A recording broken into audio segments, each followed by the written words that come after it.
Okay guys, today we are going to do exercise 2.4। उससे पहले अपन पढ़ेंगे फैक्टर थ्योरम।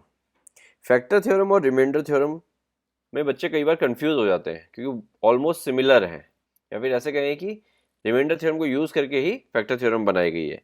रिमाइंडर थ्योरम अपन ने एक्सरसाइज 2.3 में पढ़ी थी, तो यहाँ पे दोनों को एक साथ लिखने का पर्पज़ ये है कि दोनों में आप डिफ्रेंशिएट कर सकें, क्या रिमाइंडर थ्योरम है और क्या फैक्टर थ्योरम है। तो देखते हैं।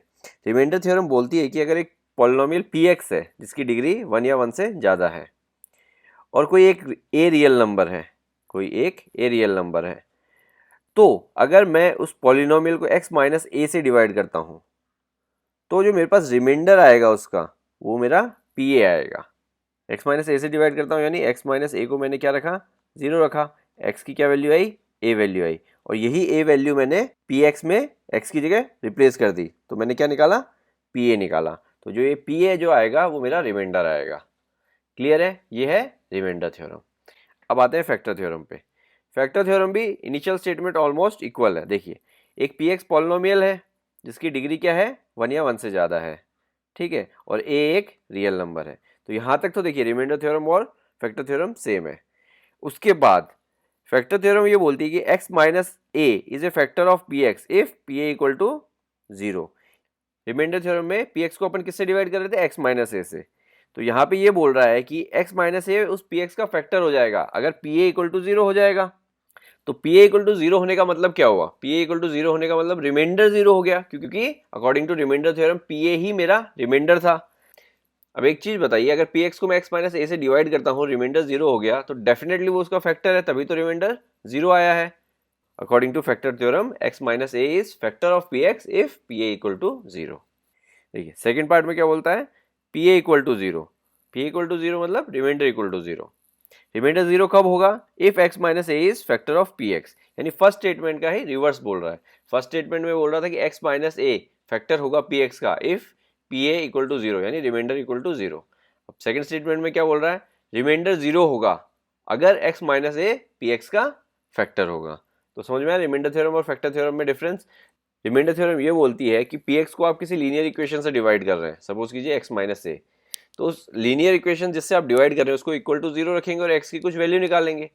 फिर वो x की कुछ वैल्यू, अपने केस में x माइनस ए से डिवाइड कर रहे थे तो x की वैल्यू क्या है, a, तो वो कुछ x की वैल्यू जब आप पी एक्स में x की जगह पुट करेंगे तो आपका बन जाएगा पी ए, तो वो पी ए ही आपका रिमाइंडर होगा।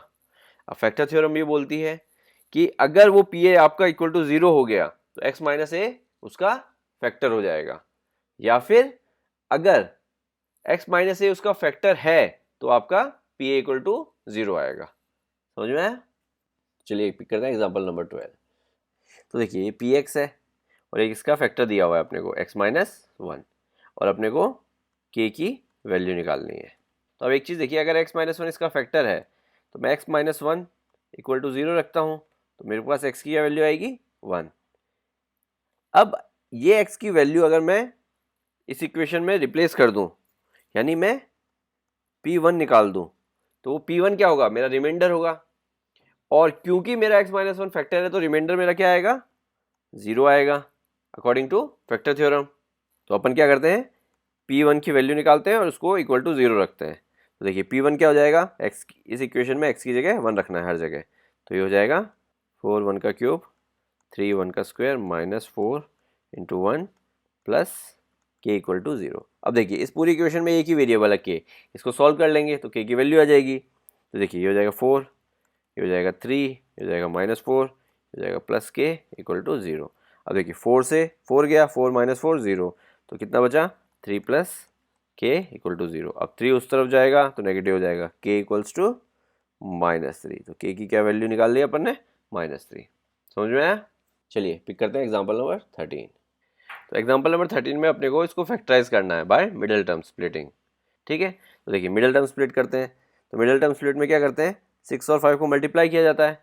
ये अगर ये स्टैंडर्ड इक्वेशन है तो a और c को मल्टीप्लाई किया जाता है सबसे पहले। तो यहाँ पे अपने पास a क्या है 6 और c क्या है 5, तो 6 इंटू 5। उसके बाद इसके फैक्टर्स बनाए जाते हैं, तो ये आ गया 30। तो अब इसके 30 के फैक्टर्स बनाए जाएंगे। 30 के फैक्टर्स होंगे 3 इंटू 2 इंटू 5। तो अगर आपको फैक्टर्स बनाए तो जरूरी नहीं आप इसको मल्टीप्लाई करें फिर आप फैक्टर बनाएं। अब यहाँ पे भी अगर इसको फर्दर स्प्लिट कर देंगे तो 6 को क्या लिख सकते हैं 3 इंटू 2 और 5 को 5, तो ये आपके फैक्टर्स ऑलरेडी बन गए। अब आपको क्या करना है, आपको मिडल टर्म लेके आना है, यानी b लेके आना है। तो अपने केस में b क्या है 17, तो आपको इन फैक्टर्स को इस तरह से अरेंज करना है कि आपको 17 मिले। तो देखिए मैं 3 और 5 को एक जगह रखता हूँ, तो ये हो जाएगा 3 इंटू 5, और फिर 2 को एक जगह रखता हूँ, तो देखिए ये हो जाएगा 5 3 ज़ा 15 और ये 2, तो 15 प्लस 2 कितना हो गया आपके पास 17। और उसके बाद क्या होता है कि जो दो फैक्टर्स बने हैं उनका प्रोडक्ट हमेशा ए और सी के प्रोडक्ट के बराबर आना चाहिए। तो 15 2 से कितना होता है 30, और ए और सी का प्रोडक्ट कितना था 30, तो सही है अपनी मिडिल टर्म स्प्लिट। ये हमेशा चेक करनी होती है मिडिल टर्म स्प्लिट करने के बाद। अब देखिए मैं कैसे लिखूंगा, 6x² plus 15x plus 2x plus 5। देखिए इन दो में क्या कॉमन आएगा, 3x कॉमन आएगा, 3x कॉमन ले लिया, तो इधर क्या बचा 2x और इधर क्या बचा 5। नेक्स्ट वाले में क्या कॉमन लोगे, मुझे 2x प्लस 5 मिले, मैं 1 कॉमन ले लेता हूँ, तो हो जाएगा 2x प्लस 5। अब देखिए इसमें 2x प्लस 5 और इसमें 2x प्लस 5, इन दोनों में 2x प्लस 5 कॉमन है तो कॉमन लेते हैं। तो फर्स्ट वाले में क्या बच जाएगा 3x और सेकंड वाले में 1। तो देखिए ये जो मेरा पॉलिनॉमियल था, इसको अगर मैं px बोलता हूँ, इन दो का प्रोडक्ट है बेसिकली, इन दो का प्रोडक्ट है, तो एक फैक्टर तो इसका ये हो गया और दूसरा फैक्टर इसका ये हो गया। तो अपन ने क्या कर दिया, फैक्टराइज कर दिया यूजिंग मिडिल टर्म स्प्लिट। अब आते हैं एग्जांपल नंबर 14 में, factorize by using factor theorem. पिछले वाले क्वेश्चन में अपने को फैक्टराइज किससे करना था, मिडिल टर्म स्प्लिट से। एग्जांपल 14 में किससे फैक्टराइज करना है, यूजिंग फैक्टर थ्योरम। तो देखते हैं। अब देखिए ये क्वेश्चन मिडिल टर्म स्प्लिट से भी हो सकता है, बट अपने को फैक्टर थ्योरम से करना है। तो पहले इसको एक बार मिडिल टर्म स्प्लिट से करते हैं। देखिए इसको मिडिल टर्म स्प्लिट करेंगे तो अपन क्या लिखेंगे, -3y -2y प्लस 6। देखिए -3 इंटू -2 6, और a और c यानी 1 इंटू 6 6। तो ये अपन ने मिडिल टर्म स्प्लिट सही हुई है, ये वेरीफाई कर लिया। तो अब यहाँ पे y कॉमन लेते हैं, तो ये हो जाएगा y -3, और इधर -2 कॉमन लेते हैं, तो ये भी हो गया y -3। फिर y -3 कॉमन लेते हैं, और इधर क्या बचेगा y -2। ठीक है, तो ये मेथड तो हुआ अपना मिडिल टर्म स्प्लिट का। अब फैक्टर थ्योरम से कैसे करते हैं इसको, वो देखिए। ये मेरा पॉलिनोमियल है, इसको अगर मैं फैक्टर्स करूँगा तो फैक्टर्स कुछ ऐसे आएंगे, y प्लस ए इंटू वाई प्लस बी। अब ए और बी की वैल्यू नेगेटिव पॉजिटिव कुछ भी हो सकती है, तो ये फैक्टर्स होंगे। तो इसको अगर मैं एक्सपेंड करता हूँ, इसको अगर मैं ब्रैकेट्स ओपन करता हूँ, तो ये हो जाएगा y² plus a plus b y plus a b. तो लेफ्ट हैंड साइड और राइट हैंड साइड को मैं अगर कंपेयर करूँ तो मैं कह सकता हूँ कि जो मेरा कांस्टेंट पार्ट है ए बी वो 6 है, यानी ए इंटू बी क्या है 6 है। तो अब मैं क्या करूँगा, 6 के फैक्टर्स कर लूँगा। 6 के फैक्टर्स क्या क्या होते हैं, 1 2 3 एंड 6, ये 4 फैक्टर्स होते हैं। अब इन 4 फैक्टर्स में से मैं रेंडमली एक एक फैक्टर y की जगह रिप्लेस करके देखूंगा। यानी सबसे पहले मैं p1 निकालता हूँ, तो p1 मेरा कितना होगा, देखिए 1² -5 इंटू 1 प्लस 6, तो ये हो गया 1 -5 प्लस 6, तो ये आपका आ जाएगा 2। तो 0 नहीं आया। अब देखिए नेक्स्ट अपन क्या करते हैं, p2 रख के देखते हैं। तो p2 क्या हो जाएगा, 2 का स्क्वायर -5 इंटू 2 प्लस 6, तो ये कितना हो जाएगा 4 -10 प्लस 6, तो 4 -10 -6 प्लस 6, तो ये क्या आ गया 0। यानी p2 0 आ गया, यानी 2 की वैल्यू रखने पे मेरे पास रिमाइंडर 0 आया। तो इससे मैं कह सकता हूँ y -2 मेरा एक फैक्टर है। ऐसे ही नेक्स्ट p3 निकालूंगा मैं, तो p3 रखेंगे तो क्या हो जाएगा, 3² -5 इंटू 3 प्लस 6, तो ये हो जाएगा 9 -15 प्लस 6। 9 -15 क्या होता है, -6 प्लस 6 यानी 0। अब देखिए 3 रखने पे भी मेरे को क्या मिला, 0 मिला, तो दूसरा फैक्टर मेरा क्या हो जाएगा y -3। अब ये जो मैंने फैक्टराइज किया है, ये मैंने फैक्टर थ्योरम यूज़ करके फैक्टराइज किया है। ठीक है, मैं हिट एंड ट्रायल करता गया और जहाँ पे मुझे 0 रिमाइंडर मिलता गया वो मैं फैक्टर्स बनाता गया। ठीक है, तो ये हो गया फैक्टर थ्योरम से। तो देखिए अगर एग्जाम में ऐसे आता है तो हिट एंड ट्रायल में ज़्यादा टाइम वेस्ट ना करने की जगह आप रफ वर्क में मिडिल टर्म स्प्लिट कर लीजिए, तो आपको डायरेक्ट मालूम चल जाएगा कि कौन सी वैल्यू रखने पे आपको रिमाइंडर 0 मिलेगा। तो वही चीज़ आप फेयर वर्क में as a hit and trial दिखा दीजिए, तो इससे आपका टाइम भी सेव हो जाएगा और आपका काम भी हो जाएगा। अब देखिए पिक करते हैं एग्जाम्पल नंबर 15। तो देखिए एग्जाम्पल नंबर 15 एक क्यूबिक इक्वेशन है। क्यूबिक इक्वेशन का जो फर्स्ट फैक्टर होगा वो हमेशा हिट एंड ट्रायल मेथड से निकाला जाएगा। तो वो कैसे निकालेंगे अपन, देखिए अब क्यूबिक इक्वेशन है तो 3 फैक्टर्स बनेंगे, तो अपन अज्यूम करते हैं कि x plus A, x plus B, x plus C, इसमें जो -120 वाला पार्ट होगा वो ए बी सी के इक्वल होगा अगर आप ब्रैकेट खोलेंगे और फिर इक्वेशन कंपेयर करेंगे तो। अब ए बी इंटू सी क्या है, अपने पास 120 है, तो अपन किसके फैक्टर्स करेंगे, -120 के फैक्टर्स करेंगे या फिर 120 के फैक्टर्स करेंगे, और फिर उन फैक्टर्स में से एक वैल्यू इस इक्वेशन में रिप्लेस करके देखेंगे, जहाँ पे रिमाइंडर 0 आ गया वहाँ पे अपने को फर्स्ट फैक्टर मिल जाएगा। ठीक है, तो देखिए 120 के फैक्टर्स क्या क्या होते हैं, +-1, +-2, +-15 एंड सो ऑन। तो अपने को क्या करना है, बेसिकली वैल्यूज रख रख के देखनी है। तो एक काम करते हैं, सबसे पहले ट्राई करते हैं 1 से। इस इक्वेशन में अगर मैं px कहता हूँ तो मैं इसमें p1 की वैल्यू निकालता हूँ। p1 निकालने के लिए x की जगह 1 रखेंगे, तो ये हो जाएगा 1 का क्यूब -23 1 स्क्वायर प्लस 142 इंटू 1, यहाँ पे x है, बाय मिस्टेक रह गया शायद लिखना। ठीक है, तो ये 142x है, तो ये हो गया 142 इंटू एक्स और -120, तो ये हो जाएगा 1 -23 प्लस 142 -120, तो 1 -23 कितना हो गया आपका, -22 प्लस 142 -120, तो देखिए -22 प्लस 142 आपका हो गया 120, 120 माइनस 120 आपको क्या आ गया, 0। तो यानी आपको अब P1 इक्वल टू 0 मिल गया, यानी आपको आपका पहला फैक्टर मिल गया। तो पहला फैक्टर मैं आपको यहाँ पे लिख देता हूँ, पहला फैक्टर क्या होगा, x-1। ठीक है, क्यों, क्योंकि x-1 को इक्वल टू 0 रखेंगे तो x की वैल्यू आएगी 1। ठीक है, तो 1 के लिए x-1, अगर -1 रखने से मिलता तो क्या होता, x+1। तो जब पहला फैक्टर मिल गया, अब अपन क्या करेंगे, बेसिकली दो तरीके हैं। देखिए, या तो इस इक्वेशन को मैं x-1 से डिवाइड कर दूँ, तो देखिए x को किससे मल्टीप्लाई करूँ, एक्स स्क्वायर से, ताकि एक्स क्यूब मिल जाए, फिर एक्स स्क्वायर -1 से मल्टीप्लाई होगा तो -x स्क्वायर, फिर साइन चेंज हो जाएंगे और ये हो जाएगा आपका -23 plus x square -22x square, ऊपर से नीचे ले आएंगे सारी वैल्यूज़, 142x -120। अब देखिए x में क्या मल्टीप्लाई करना पड़ेगा, -22x, तो ये हो जाएगा -22x स्क्वायर, और जब 1 से मल्टीप्लाई होगा तो ये हो जाएगा +22x, फिर साइन चेंज करूँगा तो ये कितना हो जाएगा, 120x -120।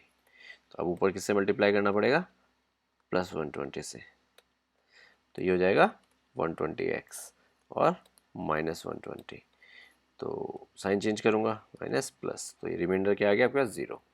अब देखिए ये मेरा डिवाइज़र है, ये मेरा कोशेंट है, तो डिवाइज़र इंटू कोशेंट क्या होगा मेरे पास, क्योंकि रिमाइंडर 0 है तो डिवाइज़र इंटू कोशेंट मेरे पास क्या हो जाएगा, डिविडेंड हो जाएगा। तो इसको मैं कैसे लिख सकता हूँ पूरी इक्वेशन को, x-1 into x square -22x plus 120 equals to x cube -23x square plus 142x -120। अब देखिए ये वाली एक क्वाड्रेटिक इक्वेशन बन गई, इसको अगर फर्दर फैक्टराइज करना है तो मैं मिडिल टर्म स्प्लिट यूज़ कर सकता हूँ। तो देखिए कैसे करेंगे, x-1 ये क्या हो जाएगा, एक्स स्क्वायर। अब देखिए मिडिल टर्म स्प्लिट करेंगे तो आप अपनी कॉपी में करके देख सकते हैं, मैं आपको डायरेक्ट बता देता हूँ। -22 को कैसे लिख सकते हैं, -12x -10x और +120। अब वेरीफाई कर लेते हैं, देखिए -12 इंटू -10 कितना होता है, +120, तो यहाँ पे 120 इंटू 1 यानी 120, और -12 -10 कितना हो गया, -22, तो मिडिल टर्म स्प्लिट एकदम सही है। x कॉमन लेते हैं, तो x कॉमन लेंगे तो यहाँ पे क्या बचेगा, x -12, और इधर -10 कॉमन लेते हैं तो ये भी बचेगा x -12, तो ये हो जाएगा x-1 x-12 एंड x-10। ठीक है, तो ये अपन ने फैक्टराइज कर दिया, समझ में आया। सबसे पहले हिट एंड ट्रायल से पहला फैक्टर निकाला, उस पहले फैक्टर से पॉलिनोमियल को डिवाइड किया तो अपने को क्वेश्चन में एक क्वाड्रेटिक इक्वेशन मिली, फिर उस क्वाड्रेटिक इक्वेशन को फर्दर मिडिल टर्म स्प्लिट करके फैक्टराइज किया तो अपने को 3 फैक्टर्स मिल गए क्यूबिक इक्वेशन। तो क्यूबिक इक्वेशन में हमेशा यही करना है। अच्छा, दूसरी एक चीज़ और देखिए, अगर मैं डिवाइड ना करूँ तो मैं डायरेक्ट भी यही चीज़ कर सकता हूँ। कैसे, देखिए x-1 उसका एक फैक्टर है, तो मैं क्या करूँगा, x-1 को 3 बार लिखूँगा। ठीक है, उस 3 बार लिखने के बाद मैं सबसे पहले ये देखिए मुझे ऐसा कुछ लिखना पड़ेगा यहाँ पे कि मुझे एक्स क्यूब मिले, तो मैं क्या लिखूंगा, एक्स स्क्वायर लिखूंगा। ठीक है, अब मैंने जब एक्स स्क्वायर लिख दिया तो ये एक्स स्क्वायर इससे एक्स से मल्टीप्लाई होगा तो एक्स क्यूब देगा, और -1 से मल्टीप्लाई होगा तो मुझे माइनस एक्स स्क्वायर देगा। अब सेकेंड पोजिशन में मुझे ऐसा कुछ लिखना है जिससे मुझे -23x² मिले। तो देखिए -23x² में से एक एक्स स्क्वायर तो मेरे पास ऑलरेडी है, तो मुझे और कितना चाहिए, मुझे -22x² और चाहिए, तो जिससे दोनों मिलके क्या बन जाएंगे, -23x²। तो यहाँ पे अगर मैं -22x लिख दूँ तो मेरा काम हो जाएगा, क्योंकि देखिए -22 into x -22x², -x² already अपने पास था, तो ये आपका -23x² आपको मिल गया। अब देखिए -22x -1 से मल्टीप्लाई होगा तो आपको ये क्या देगा, आपको ये देगा +22x। ठीक है, अब मुझे ये वाली स्पेस फिल करनी है, तो देखिए 22x मेरे पास ऑलरेडी है, बट मुझे टोटल कितना चाहिए, 142x चाहिए, यानी 120x और चाहिए, क्योंकि 120x + 22x कितना हो जाएगा, 142x। तो मुझे 120x लाने के लिए क्या लिखना पड़ेगा, यहाँ पे मैं +120 लिख दूँ, तो ये देखिए ये क्या हो जाएगा, 120x, और जब ये 120 -1 से मल्टीप्लाई होगा तो मुझे क्या देगा, -120, तो ये वाली टर्म मुझे ऑटोमेटिकली मिल जाएगी। समझ में आया? तो अब देखिए ये नीचे वाला पोर्शन में रब कर देता हूँ। अब देखिए यहाँ से लेके यहाँ तक, यहाँ से लेके यहाँ तक, और यहाँ से लेके यहाँ तक, सब में x-1 कॉमन है, तो x-1 मैंने कॉमन ले लिया, तो ये क्या बचा, x², इधर क्या बचा, -22x, और इधर क्या बचा, +120। ठीक है, तो मैं डायरेक्ट इस वाले स्टेप पे आ गया। उसके बाद वाला प्रोसेस तो आपको मालूम ही है, मिडिल टर्म स्प्लिट करना है, और ये तो अपन ने इस डिवाइड की जगह, इस प्रॉपर डिवाइड की जगह अपन इस तरह से भी कर सकते हैं। ठीक है, क्लियर है? तो चलिए स्टार्ट करते हैं एक्सरसाइज 2.4। अब देखिए क्वेश्चन नंबर 1 में 4 पार्ट्स हैं, चारों पार्ट्स के लिए मुझे ये पता करना है कि x+1 इनका फैक्टर है या नहीं है। तो देखिए x+1 फैक्टर है या नहीं है, इसके लिए क्या करेंगे अपन, x+1 = 0 रखेंगे, तो x की वैल्यू क्या आ जाएगी, -1। ठीक है, अगर इन सब पॉलिनोमियल्स को मैं px बोलता हूँ, तो हर एक पॉलिनोमियल के लिए अगर मैं p-1 निकाल लूँ और अगर उस p-1 की वैल्यू 0 आ जाए, तो फैक्टर थ्योरम से मैं कह सकता हूँ कि वो उसका फैक्टर है, क्योंकि p-1 क्या, रिमाइंडर, और रिमाइंडर अगर 0 आ गया दैट मीन्स x+1 उसका फैक्टर है। तो हर एक केस में मुझे क्या करना पड़ेगा, मुझे p-1 निकालना है हर एक केस में, और जहाँ पे p-1 = 0 आ गया वहाँ पे मेरा वो फैक्टर हो जाएगा। ठीक है, तो चलिए करते हैं फर्स्ट पार्ट। x की जगह मैं -1 रखूँगा तो ये हो जाएगा -1 का क्यूब प्लस -1 का स्क्वायर प्लस -1 + 1। तो देखिए ये क्या हो जाएगा, -1 प्लस -1 का स्क्वायर 1, और प्लस -1 -1, और ये +1। तो देखिए 1 - 1 0, तो क्या बचा, -1 + 1, तो अगेन -1 + 1 0, तो रिमाइंडर मेरे पास क्या आ गया, 0। तो मैं कह सकता हूँ yes, x+1 is factor of this polynomial. चलिए करते हैं सेकंड में x की जगह अगेन -1 पुट करते हैं, तो हो जाएगा -1 की पावर 4 प्लस -1 की पावर क्यूब प्लस -1 का स्क्वायर प्लस -1 और +1। देखिए -1 की पावर 4 1, और -1 का क्यूब -1, तो प्लस -1 -1, और यहाँ पे -1 का स्क्वायर +1, तो ये हो जाएगा +1, और ये प्लस -1 -1, और बचा +1। देखिए 1 - 1 0, -1 + 1 0, तो क्या बचा मेरे पास 1। तो यहाँ पे मेरे पास क्या है, रिमाइंडर 0 नहीं आया, तो मैं कहूँगा no, x+1 is not factor of this polynomial. करते हैं थर्ड पार्ट, x की जगह -1 रखते हैं, तो हो जाएगा -1 की पावर 4 प्लस 3 -1 का क्यूब प्लस 3 -1 का स्क्वायर प्लस -1 + 1, -1 की पावर 4 1, और अब देखिए -1 का क्यूब -1, तो -1 × 3 -3, तो ये हो जाएगा -3, -1 का स्क्वायर +1, +1 × 3 3, और -1 और प्लस -1 -1, और लास्ट में +1 बचा। देखिए -3 + 3 0, -1 + 1 0, तो क्या बचा 1, तो ये भी फैक्टर नहीं है। चलिए करते हैं लास्ट पार्ट, ये हो जाएगा -1 का क्यूब -1 का स्क्वायर -2 + √2 मल्टीप्लाई बाय -1 प्लस √2। देखिए -1 का क्यूब -1 और -1 का स्क्वायर +1, बट बाहर माइनस साइन है तो ये हो जाएगा माइनस, और यहाँ पे ये -2 प्लस √2 -1 प्लस √2।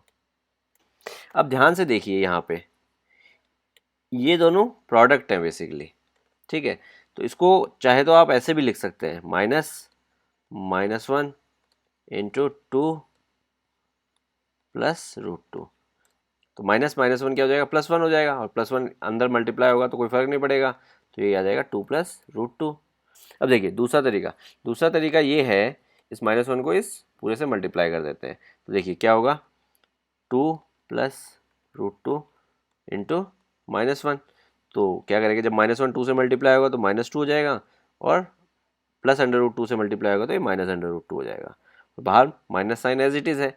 अब जब ये माइनस साइन खुलेगा तो ये हो जाएगा 2 प्लस √2, ठीक है। तो देखिए यहाँ पे भी 2 प्लस √2 आया, ऐसे भी 2 प्लस √2 आया। तो देखिए नेक्स्ट स्टेप है -1, और ये पूरा यहाँ से लेके यहाँ तक अगर सॉल्व करें तो अपन ने नीचे करके दिखाया, आप यहाँ पे स्टेप बाय स्टेप भी कर सकते हैं। तो अपन यहाँ पे अब क्योंकि नीचे करके दिखा दिया तो डायरेक्ट लिख देते हैं। तो हो गया 2 प्लस √2, और यहाँ पे कितना आ गया, प्लस √2। तो ये हो जाएगा -1 कितना हो गया, -2 प्लस 2 प्लस √2 प्लस √2। देखिए ये तो हो गया 0, और √2 प्लस √2 2√2। समझ में आया। तो रिमाइंडर 0 नहीं आया तो अपन कह सकते हैं no, x+1 is not factor of this polynomial. तो चलिए पिक करते हैं क्वेश्चन नंबर 2। अब देखिए क्वेश्चन नंबर 2 में अपने को हर एक पार्ट में चेक करना है कि gx px का फैक्टर है या नहीं है, यूजिंग फैक्टर थ्योरम। तो देखिए फर्स्ट पार्ट करते हैं। फर्स्ट पार्ट में अगर gx अपने को चेक करना है कि px का फैक्टर है या नहीं है, तो अपन क्या करेंगे, gx = 0 रखेंगे, यानी x+1 = 0 रखेंगे। तो x की वैल्यू क्या मिलेगी अपने को, -1। तो अब x की वैल्यू -1 मिली, यानी अपन p-1 डिटरमाइन करेंगे, ठीक है। p-1 यानी अगर मैं px को x+1 से डिवाइड करूं तो कुछ रिमाइंडर आएगा, वो रिमाइंडर किसके इक्वल होगा, p-1 के। और अगर ये p-1 0 आ जाता है, दैट मीन्स रिमाइंडर 0 आ गया, और रिमाइंडर 0 आ गया तो वो उसका फैक्टर है। तो चलिए करते हैं। तो x की जगह हर जगह क्या लिखना है मुझे, -1। तो हो जाएगा 2 -1 का क्यूब प्लस -1 का स्क्वायर -2 -1 -1। देखिए -1 का क्यूब -1, तो -1 इंटू 2 -2, और इधर -1 का स्क्वायर +1। अब देखिए -2 इंटू -1 +2, और ये -1। तो देखिए -2 +2 0 +1 -1 0, रिमाइंडर कितना आ गया, 0। तो मैं कह सकता हूँ yes gx is a factor of px। Second वाले केस में gx क्या है, x+2, तो x+2 = 0 रखेंगे। तो x की वैल्यू इससे क्या मिलेगी अपने को, -2 मिलेगी। तो इस बार अपन क्या निकालेंगे, p-2। अगर p-2 अगर 0 आ गया तो अपन कहेंगे कि yes x+2 is factor of px। तो रखते हैं वैल्यू, -2 का क्यूब। अब देखिए -2 का क्यूब -8 प्लस -2 का स्क्वायर 4, 4 इंटू 3 12, और 3 इंटू -2 -6 प्लस 1। तो ये देखिए -8 प्लस 12 प्लस 4 -6 प्लस 1 -5, तो ये क्या आ गया, -1। तो देखिए रिमाइंडर 0 नहीं आया तो अपन कहेंगे no, gx is not the factor of px। चलिए करते हैं थर्ड पार्ट। यहाँ पे gx है x-3, तो x-3 = 0, x की वैल्यू क्या आ गई, 3, यानी अगर p3 which will be the remainder, तो अगर रिमाइंडर 0 आ गया तो gx px का फैक्टर हो जाएगा, वरना नहीं होगा। तो x की वैल्यू क्या रखते हैं, 3, तो हो जाएगा 3 का क्यूब -4 इंटू 3 का स्क्वायर प्लस 3 प्लस 6। देखिए 3 का क्यूब 27, और 3 का स्क्वायर 9, 9 4 ज़ा 36 प्लस 3 प्लस 6। अब देखिए 27 प्लस 3 प्लस 6 कितना हो गया, 36। तो ये हो गया 36, और बचा क्या, -36। तो ये क्या हो गया, 0। तो रिमाइंडर क्या आ गया, 0। तो अपन कह सकते हैं yes gx is factor of px। समझ में आया। चलिए करते हैं क्वेश्चन नंबर 3। अब देखिए क्वेश्चन नंबर 3 में अपने को क्या बोल रहा है, x-1 जो है वो इन चारों का फैक्टर है, और चारों केस में अपने को क्या करना है, k की वैल्यू फाइंड करनी है।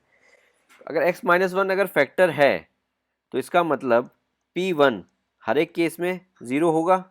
क्यों, क्योंकि x-1 = 0 रखेंगे तो x की वैल्यू क्या आएगी, 1। तो p1 क्या होगा, उस केस में रिमाइंडर होगा, तो रिमाइंडर 0 होना चाहिए अगर वो फैक्टर है। तो अपन क्या करते हैं, p1 की वैल्यू निकालते हैं और इसको = 0 रखते हैं, तो अपने पास वेरिएबल हर एक केस में सिर्फ k बचेगा, और उससे अपने पास k की वैल्यू आ जाएगी। तो देखिए कैसे करेंगे। फर्स्ट वाले केस में P1 क्या होगा, x की जगह 1 रखेंगे तो ये हो जाएगा 1 square plus 1 plus k equals to 0। अब देखिए यहाँ पे सिर्फ k वेरिएबल है तो ये हो जाएगा 1 स्क्वायर यानी 1 प्लस k इक्वल्स टू 0, तो जाएगा 2 प्लस k इक्वल्स टू 0। जब 2 राइट हैंड साइड जाएगा तो नेगेटिव हो जाएगा, तो k क्या आ जाएगा आपका -2, यानी k की वैल्यू आ गई फर्स्ट केस में। सेकंड केस में देखते हैं, अगेन P1 निकालना है यानी x की जगह 1 रखेंगे तो हो जाएगा 2 1 का square plus k into 1 plus √2 equal to 0। तो देखिए 1 का square 1 into 2 2, k into 1 k plus √2 equal to 0। अब देखिए 2 और √2 दोनों राइट हैंड साइड में जाएंगे तो क्या हो जाएंगे, नेगेटिव हो जाएंगे, तो k क्या हो जाएगा मेरा -2 -√2, ये मेरी k की वैल्यू आ गई। थर्ड केस में देखते हैं, k 1 का स्क्वायर -√2 इंटू 1 प्लस 1, 1 का स्क्वायर 1 इंटू k यानी k, √2 into 1 √2 plus 1 equal to 0, यहाँ पे भी इक्वल टू 0। अब देखिए -√2 राइट हैंड साइड जाएगा तो पॉजिटिव हो जाएगा और 1 राइट हैंड साइड जाएगा तो नेगेटिव हो जाएगा, तो ये क्या हो जाएगा प्लस √2 -1, ये k की वैल्यू आ गई। तो लास्ट पार्ट देखते हैं, लास्ट पार्ट में k 1 का square -3 into 1 plus k equal to 0। तो देखिए ये तो हो गया k, ये हो गया -3, ये हो गया प्लस k इक्वल टू 0। देखिए k प्लस k कितना हो जाएगा 2k, -3 इक्वल टू 0। अब देखिए -3 उधर जाएगा तो पॉजिटिव हो जाएगा, तो 2k इक्वल्स टू 3। अब 2 यहाँ पे मल्टीप्लाई है तो उधर जाके क्या होगा, डिवाइड होगा, तो k कितना हो जाएगा मेरा 3/2, तो ये 3/2। और एक चीज़ देखिए यहाँ पे अगर एनसीईआरटी से आंसर मैच करना है तो आप क्या करें, माइनस कॉमन ले लेंगे, तो ये क्या बच जाएगा 2 प्लस √2। चलिए करते हैं क्वेश्चन नंबर 4। अब देखिए क्वेश्चन नंबर 4 में अपने को क्या करना है, फैक्टराइज करना है, तो अपने को सिर्फ फैक्टराइज लिखा है, ऐसा नहीं लिखा कि फैक्टर थ्योरम से करना है। तो सारी क्वाड्रेटिक इक्वेशंस हैं, तो सारी quadratic equations middle term split होकर फैक्टर हो सकती हैं, तो चलिए करते हैं। फर्स्ट देखिए 12 और 1 का प्रोडक्ट करेंगे, कितना आएगा 12, इसके फैक्टर्स करेंगे 2 2 3, इनको इस तरह से अरेंज करेंगे कि मुझे -7 मिले। तो देखिए 2 और 2 4 और 3, यानी इसको रखेंगे -4, इसको रखेंगे -3, तो क्या आएगा -7, और -4 इंटू -3 कितना होता है 12, तो वेरीफाई हो गया। तो इसको कैसे लिखेंगे, 12x² -4x -3x प्लस 1, तो कॉमन लेंगे 4x, तो हो जाएगा 3x -1।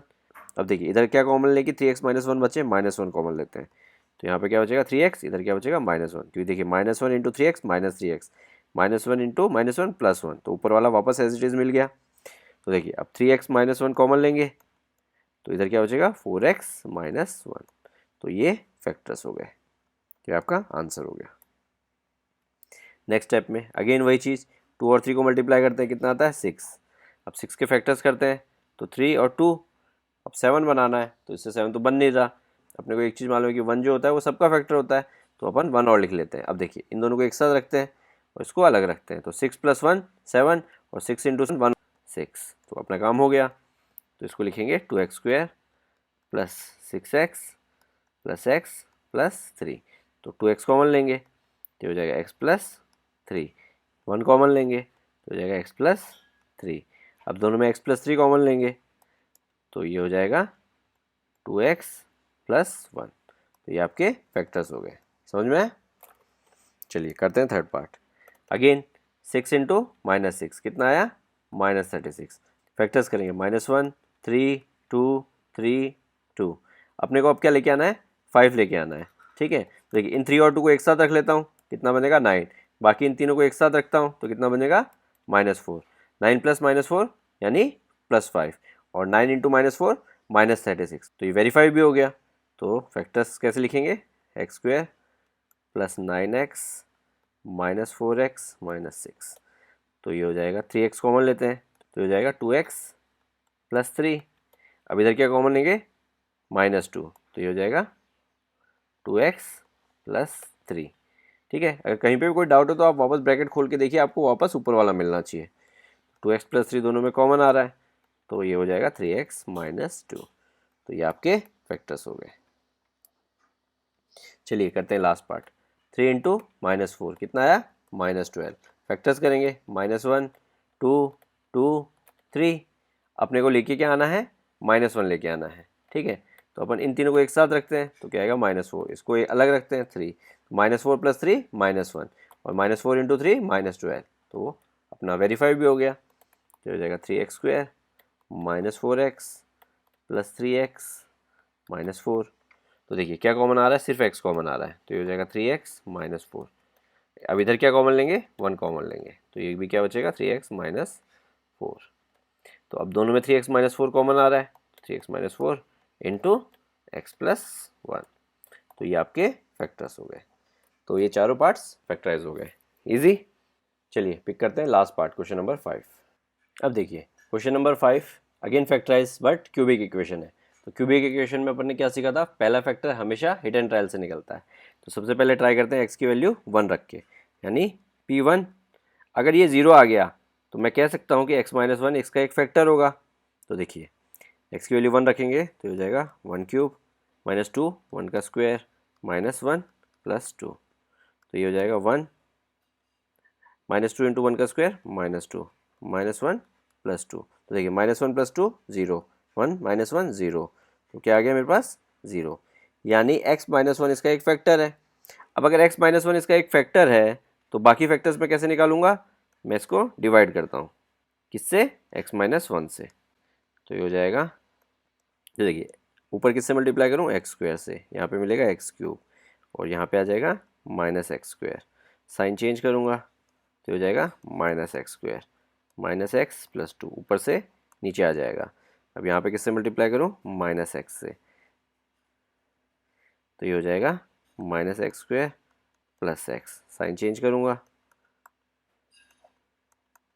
तो हो जाएगा -2x प्लस 2।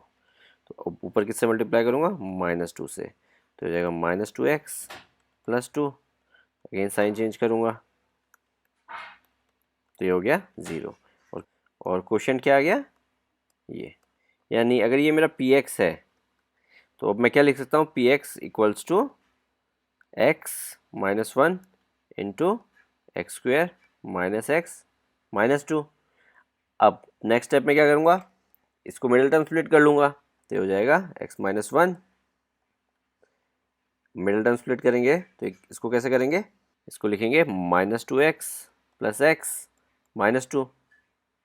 तो देखिए -2x प्लस x कितना होता है, -x, और -2 इंटू प्लस 1 -2। तो a और c को यहाँ पे जब मल्टीप्लाई कर रहे हैं तो -2 इंटू 1 -2, तो वेरीफाई हो गया। तो ये हो जाएगा x -1। अब देखिए यहाँ पे x कॉमन लेंगे तो यहाँ पे बचेगा x -2। यहाँ पे 1 कॉमन लेंगे तो यहाँ पे बचेगा x -2। अब देखिए यहाँ पे x -2 कॉमन लेंगे तो x -1 तो as it is, x -2 common लिया तो ये क्या बचा, x + 1। तो ये 3 फैक्टर्स हो गए अपने, ठीक है। तो ये फैक्टराइज हो गया। चलिए करते हैं सेकंड पार्ट। सेकंड पार्ट में देखिए मैं क्या करता हूँ, मैं x की वैल्यू -1 रख के ट्राई करता हूँ। अगर x की वैल्यू -1 से p -1 0 आ गया तो मैं कह सकता हूँ कि x + 1 उसका एक फैक्टर होगा।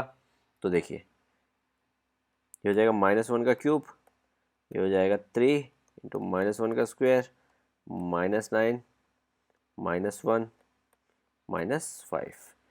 तो ये हो जाएगा -1 का क्यूब -1, और -1 का स्क्वायर 1 1 इंटू -3 -3 -9 इंटू -1 प्लस 9 -5।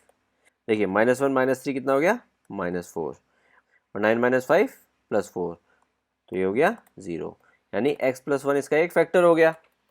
तो बाकी के फैक्टर्स के लिए एक तरीका तो ये है कि मैं इसको डिवाइड कर लूँ, और दूसरा एक और तरीका, तो डिवाइड तो आप सब लोग कर लेंगे, दूसरा वाला तरीका रिवाइज करते हैं इस वाले क्वेश्चन में। x + 1 को मैं 3 बार लिखूंगा, ठीक है, और 3 बार लिखने के बाद और मैं ऊपर इक्वेशन लिख लेता हूँ। अब देखिए x में मैं क्या मल्टीप्लाई करूँ कि मुझे एक्स क्यूब मिले, ऑब्वियसली एक्स स्क्वायर।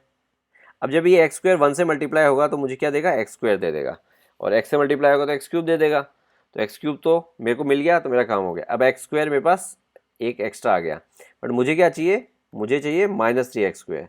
तो एक्स स्क्वायर में मैं क्या ऐड या सब्ट्रैक्ट करूँ कि मुझे -3x² मिले। अगर मैं -4x² कर दूँ तो देखिए एक्स स्क्वायर -4x² कितना होता है, -3x²। तो मुझे नेक्स्ट टर्म से क्या चाहिए, -4x² चाहिए। तो क्या लिखूँ यहाँ पे, मैं -4x लिख दूँ तो -4x इंटू एक्स क्या होगा, -4x²। तो मेरे को क्या मिल जाएगा, टोटल -3x²। अब देखिए -4x जब 1 से मल्टीप्लाई होगा तो मुझे देगा -4x, बट मुझे क्या चाहिए, -9x। तो -4x में मैं क्या आइडिया सब्ट्रैक्ट करूँ कि मुझे -9x मिले। ऑब्वियसली बात है -5x। देखिए -4x -5x कितना होता है, -9x। तो -5x लाने के लिए मुझे यहाँ पे क्या लिखना पड़ेगा, -5, क्यों, -5 इंटू एक्स -5x।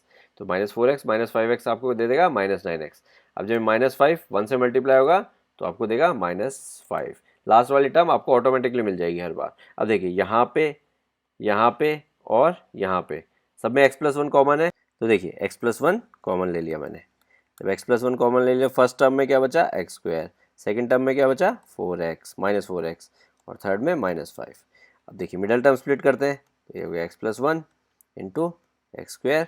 अब -4x को क्या लिखेंगे, -5x plus x -5। Middle term split आपको कैसे वेरीफाई करनी है, आप वेरीफाई कर सकते हैं, x+1, अब x कॉमन लेता हूँ तो यहाँ पे क्या बचेगा, x -5, यहाँ पे स्क्वायर ब्रैकेट बना देता हूँ, और यहाँ पे क्या कॉमन लूँगा, 1, तो यहाँ पे भी क्या बचेगा, x -5।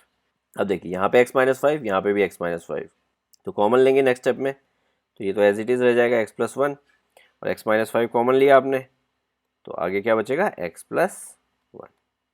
ठीक है, तो ये आपका फैक्टराइज हो गया। समझ में? आप चाहते थे इसको प्रॉपर डिवाइड करके भी कर सकते थे, जैसे अपन क्वेश्चन नंबर 1 में किया, बट मैं आपको दोनों चीज़ें बताना चाहता इसलिए मैंने फर्स्ट डिवाइड करके कर दिया, सेकंड इस तरीके से कर दिया। अब देखिए करते हैं क्वेश्चन नंबर 5 का ही third and fourth part, last parts. अब देखिए 5th के थर्ड पार्ट में x की वैल्यू मैं क्या रखूँ, मैं -1 रख के ट्राई करता हूँ, यानी p-1 अगर 0 हो गया तो मैं कहूँगा x+1 उसका एक फैक्टर है। तो देखिए रखते हैं, तो हो जाएगा -1 का क्यूब प्लस 13 -1 का स्क्वायर प्लस 32 इंटू -1 प्लस 20। तो ये हो गया -1 और -1 का स्क्वायर 1, तो और 13 इंटू 1 13, -1 इंटू 32 -32 प्लस 20। अब देखिए 13 -1 कितना हो गया, 12, -32 प्लस 20 कितना हो गया, -12। तो आपको क्या मिल गया, 0। मैं कह सकता हूँ कि x+1 उसका एक फैक्टर है। अब x+1 एक उसका फैक्टर है तो मैं क्या कर सकता हूँ, इस इक्वेशन को x+1 से डिवाइड कर सकता हूँ। तो देखिए x+1 से डिवाइड करते हैं तो ऊपर आएगा x², नीचे आ जाएगा x³, और x² जब 1 से मल्टीप्लाई होगा तो हो गया x², साइन चेंज। तो देखिए 13x² माइनस x², 12x², बाकी सारी टर्म्स नीचे ले आते हैं, plus 32x plus 20।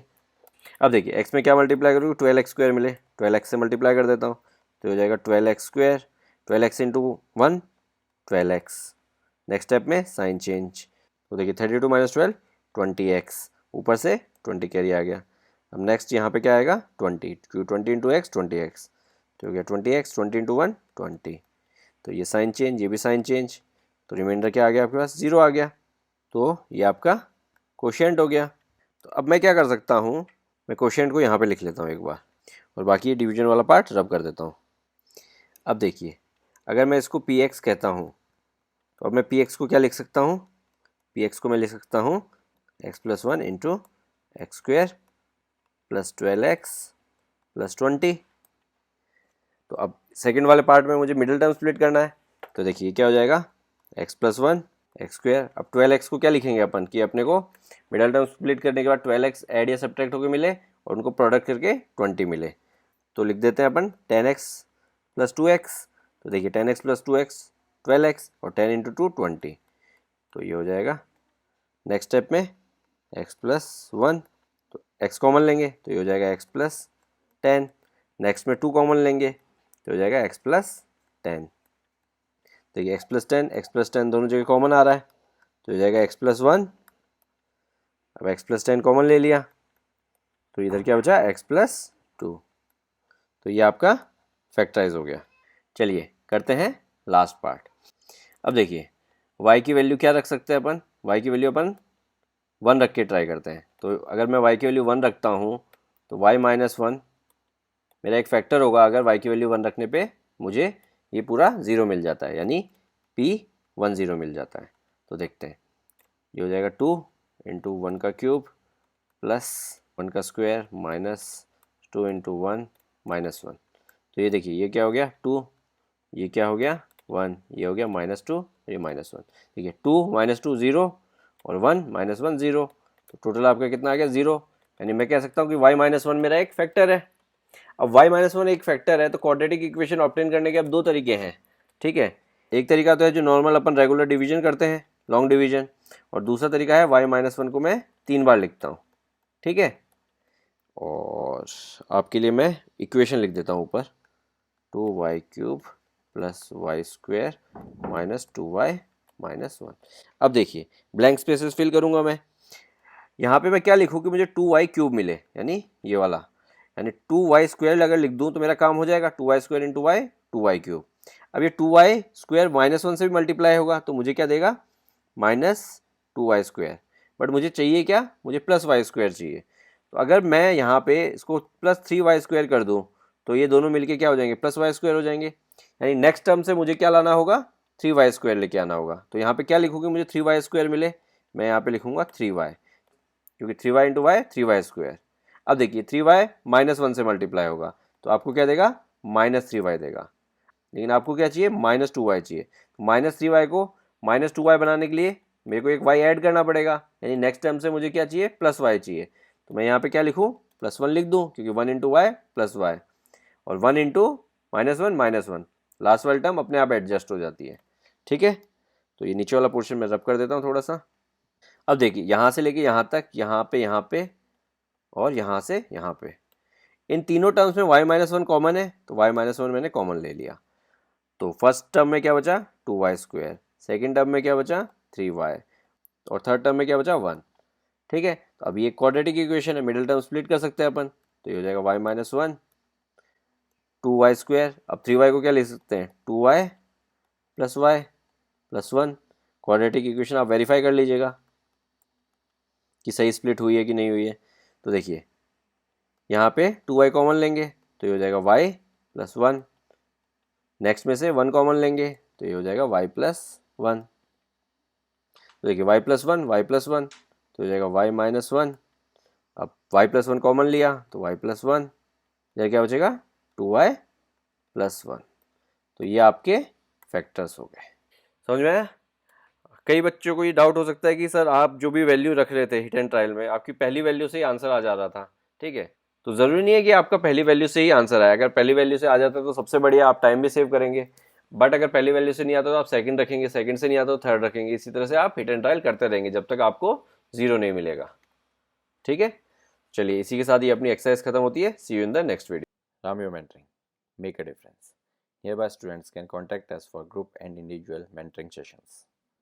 Our location is mentioned in video description.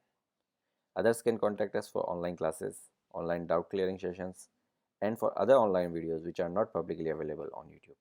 Thank you.